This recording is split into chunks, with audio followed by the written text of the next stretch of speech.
Baik, Assalamualaikum warahmatullahi wabarakatuh. Perkenalkan, nama saya Anissa Ekalandari dengan NRP 64 bersama rekan saya, Abian Kahana Muhammad dengan NRP 75, serta Syawal Hafiz Rahmatullah dengan NRP 85 dari kelompok 5.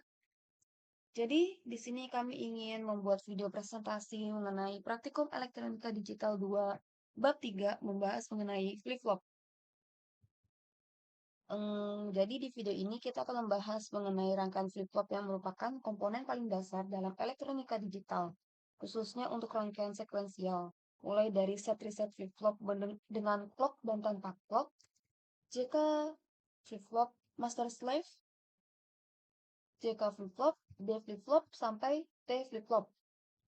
Baik, sebelum masuk ke jenis-jenisnya, kita bisa pahamin dulu apa itu sih flip-flop. Jadi flip-flop itu adalah rangkaian elektronika yang punya kemampuan untuk menyimpan data 1 bit. Data ini bisa berupa 0 atau 1. Ciri khas dari flip-flop adalah dia punya dua output yang selalu berlawanan.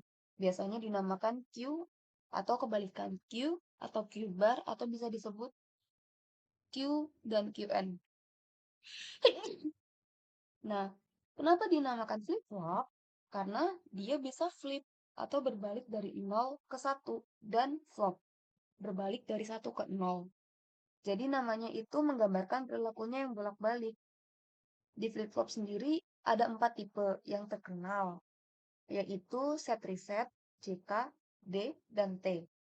SR dan JK itu disebut sebagai tipe dasar, sedangkan D dan T itu sebenarnya adalah turunan dari SR dan JK. Kita akan membahas semuanya satu persatu. Nah, pertama kita akan membahas set reset flip-flop tanpa clock. Ini. Hmm, Nah, set reset yang tanpa clock ini merupakan bentuk paling sederhana dari flip-flop. Rangkaian ini bisa dibuat hanya dengan dua gerbang NOR atau dua gerbang NAND. Input dari set reset flip-flop ada dua, yaitu S untuk set dan R untuk reset. Fungsinya, kalau kita kasih set 1 dan reset 0, maka output Q akan menjadi 1. Ini namanya operasi set, karena kita menyetel output menjadi 1. Sebaliknya, kalau kita kasih S sama dengan 0 dan R sama dengan 1, maka output Q akan menjadi 0. Ini namanya operasi reset, karena kita mereset output jadi 0. Terus, kalau S 0 dan R 0, kenapa? Nah, kalau S 0 dan R 0 namanya kondisi hold atau mempertahankan keadaan. Artinya, output Q akan tetap sama seperti sebelumnya dan tidak berubah. Yang paling penting ada di SR flip-flop tanpa clock ini ada namanya kondisi terlarang, yaitu S sama dengan 1, R sama dengan 1. Kenapa terlarang? Karena saat kedua input sama-sama 1, output Q dan Q bar bisa menjadi sama. Misalnya sama-sama 0 atau sama-sama 1. Padahal aturan flip-flop itu mengharuskan kedua output itu selalu berlawanan. Jadi kondisi ini tidak boleh terjadi dalam penggunaan normal. Nah, kelebihan dari set reset flip-flop tanpa clock adalah rangkaiannya sangat sederhana dan output langsung merespon setiap perubahan input secara instan atau real time. Cocok banget untuk aplikasi sederhana yang nggak butuh sinkronisasi. Tapi ada kekurangannya juga, yaitu kondisi terlarang tadi satu. Kedua, karena tanpa clock, rangkaian ini tuh rentan banget terhadap gangguan sinyal pendek atau yang namanya glitch. Misalnya ada noise yang bikin set atau reset berubah sebentar, outputnya bisa ikut berubah. Ketiga, rangkaian ini sulit dipakai dalam sistem digital yang kompleks karena nggak bisa disinkronkan dengan komponen lain. Sekarang kita akan membahas set reset flip-flop dengan clock. Perbedaan utama dengan yang tanpa clock itu adanya input tambahan yang disebut clock, atau bisa ditulis T atau C. Input clock ini berfungsi sebagai saklar pengontrol yang menentukan kapan flip-flop boleh berubah. Prinsip kerjanya tuh gini, kalau clock bernilai 0, maka apapun yang terjadi pada input set atau reset, output Q tidak akan berubah. Dia akan tetap hold, mempertahankan keadaan sebelumnya. Ini sangat berguna untuk mengunci data agar tidak berubah saat kita belum menginginkannya. Tapi kalau clock bernilai 1, baru SR flip-flop ini akan aktif dan akan merespon perubahan di input set dan reset, seperti halnya SR flip-flop tanpa clock. Artinya, saat clock 1, S1, R0 akan melakukan set. S0, R1 akan melakukan reset, S0, R0 akan hold, dan S1, R1 tetap kondisi terlarang. Jadi bisa dibilang, clock itu sebagai tombol izinkan perubahan. Kalau tombolnya off, apapun yang ditekan di set dan reset nggak akan berpengaruh. Tapi kalau tombolnya on, baru deh perubahan terjadi. Nah, kelebihan dari set reset flip-flop dengan clock jelas pada kestabilannya, karena perubahan hanya terjadi saat clock aktif. Rangkaian ini lebih kebal terhadap glitch dan bisa disinkronkan dengan komponen lain dalam sistem digital.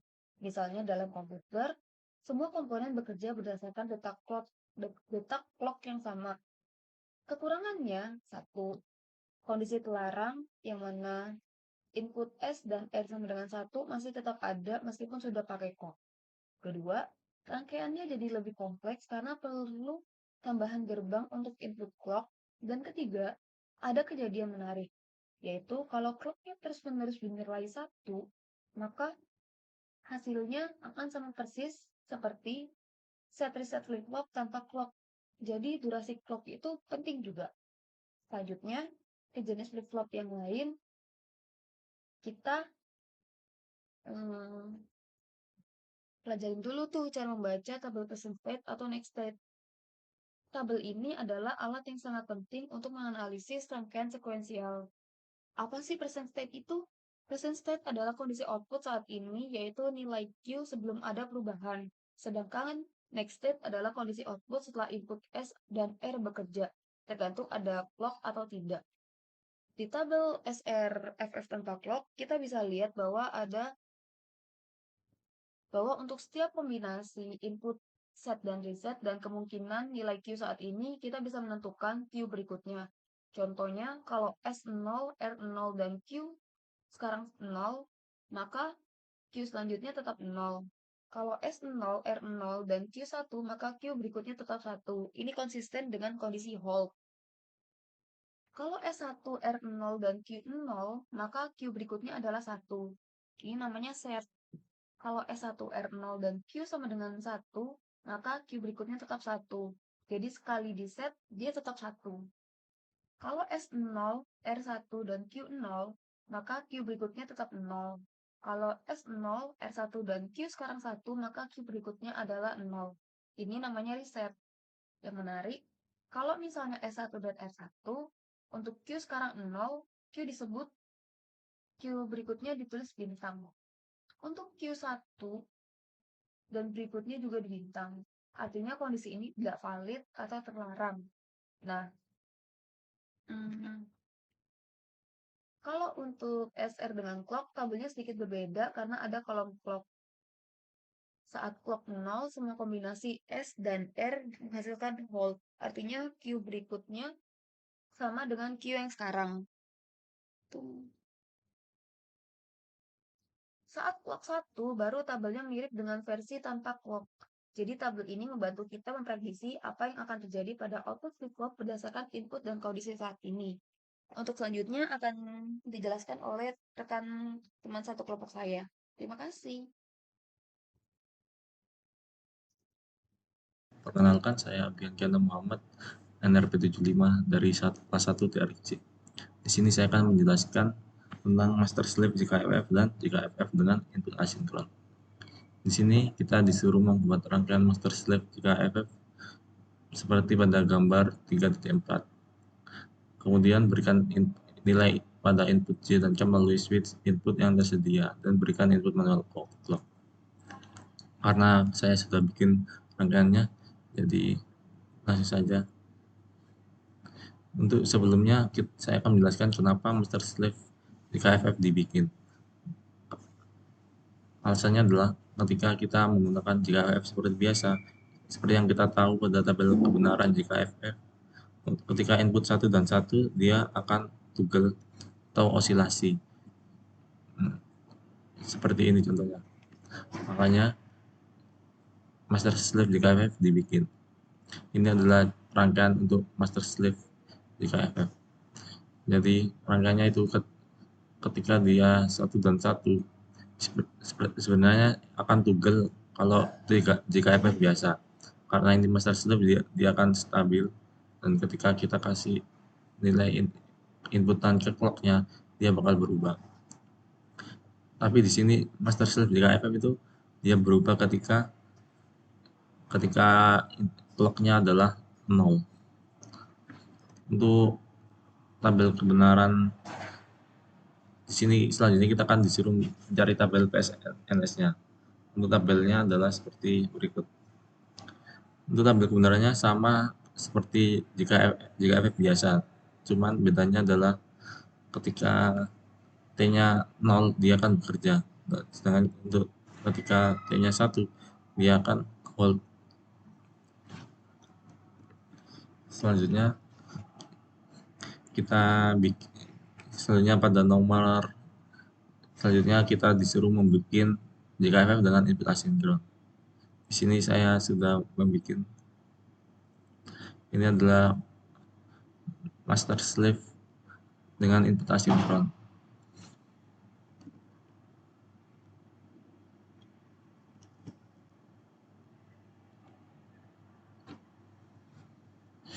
Untuk yang atas ini adalah untuk PS dan yang bawah ini adalah untuk PC.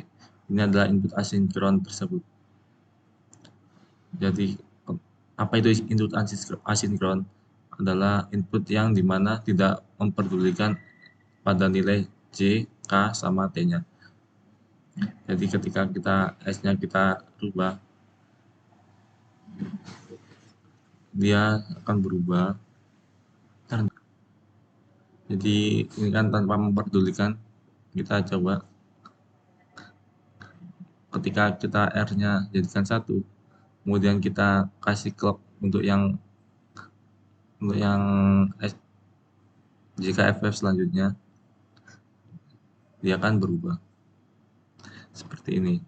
Dan jika ketika kita S, dia akan juga berubah. Nah, untuk inputan J sama K-nya itu tidak diperdulikan karena ini adalah input asinkron. Untuk tabel kebenarannya adalah seperti ini.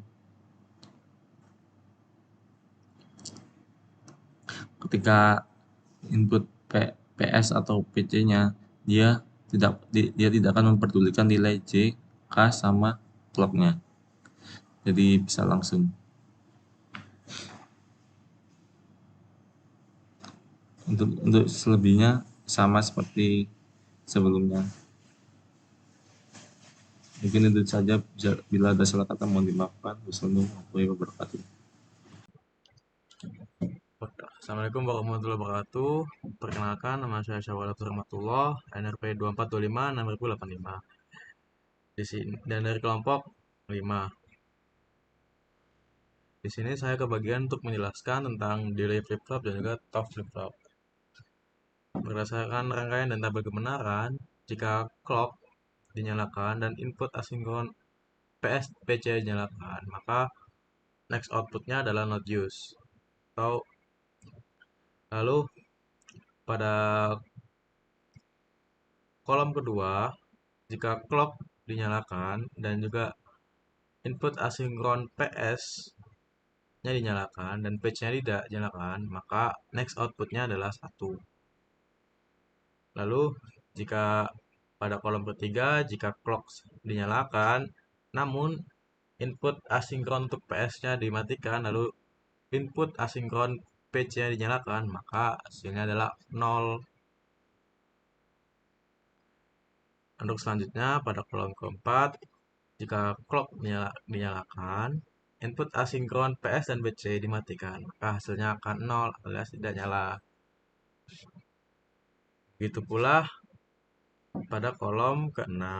Lalu pada kolom ke-7, jika clock dinyalakan, lalu input asinkron dan PS dan PC dimatikan. Namun pada persen input ini dinyalakan atau dialiri maka outputnya adalah 1. Begitu pula pada kolom selanjutnya, jika clock dinyalakan namun input asinkron PS dan PC-nya dimatikan, maka hasilnya adalah persen input D dan Q akan menghasilkan 1. Maka next outputnya adalah 1. Pada rangkaian top flip-flop atau TFF, berdasarkan kebenaran, jika clock dimatikan dan persen outputnya dimatikan, maka kondisi awalnya adalah hold atau 0 atau 1, tergantung kondisi akhir. Jika clock dimatikan, namun persen outputnya kita nyalakan, kita kasih high, maka sama. Next outputnya adalah hold.